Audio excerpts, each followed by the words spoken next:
Hi, this is Sarah Adams at Edwards Place, and we're going to start our videos about what we can do with the herbs that are growing in our garden. If you haven't seen the first video, it's just an introductory video talking about what we're going to be doing here. This week we are going to be doing something with basil. So the basil here growing in our garden is pretty big, if you can imagine. So we're going to pick off a little bit and take the leaves and use those. All right, so I've got my basil in here.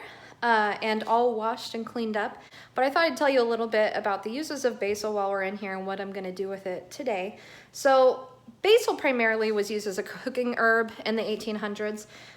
It was not incredibly popular in these parts. I had a very hard time actually finding a recipe for it in a cookbook. If they used it, it was in a recipe that said use a sweet herb or something like that, but not typically was it actually named out as sweet basil in a recipe, unless you were using a French recipe. So they would use basil as a base for their soups and other meat dishes and things like that. In the 16th century, they actually started using pesto a lot in France because their Catherine de' Medici married who would be later King Henry II in France and brought over basil, and the French people took to it. But instead of calling it pesto, they called it pistou.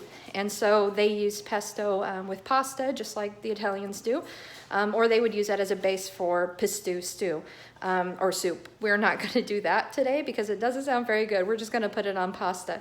So the difference between pistou and pesto typically were that in pesto you use pine nuts, but in pistou you don't. Otherwise, like you would maybe use a French cheese instead of using Parmesan. Today we're going to use Parmesan because it's easier and I already had it. So here we have our different ingredients that we're going to use for this pesto. I'm going to mix mine up in a mortar and pestle because that's the traditional way, but you could actually use yours in a food processor if you want to. And yeah, so 2 cloves of garlic, a 1/4 cup of olive oil, 1/2 cup of Parmesan or French cheese, and it's going to end up being 2 cups of crushed basil.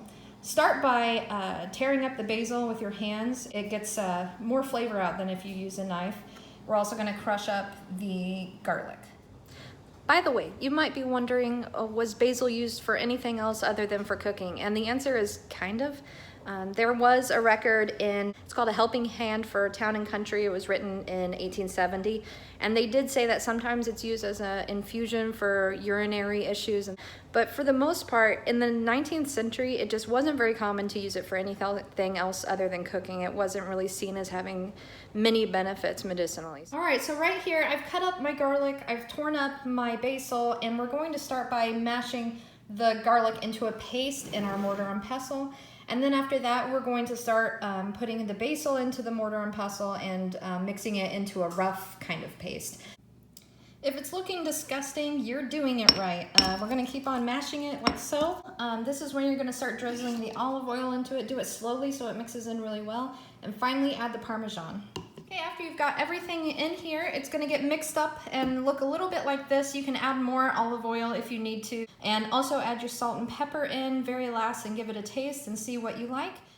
And at the end, look at this gorgeous pasta we made. One that's a classic and we continue to eat today. Thank you guys for tuning in today, and we'll give you another herb lesson next week. Thanks, guys.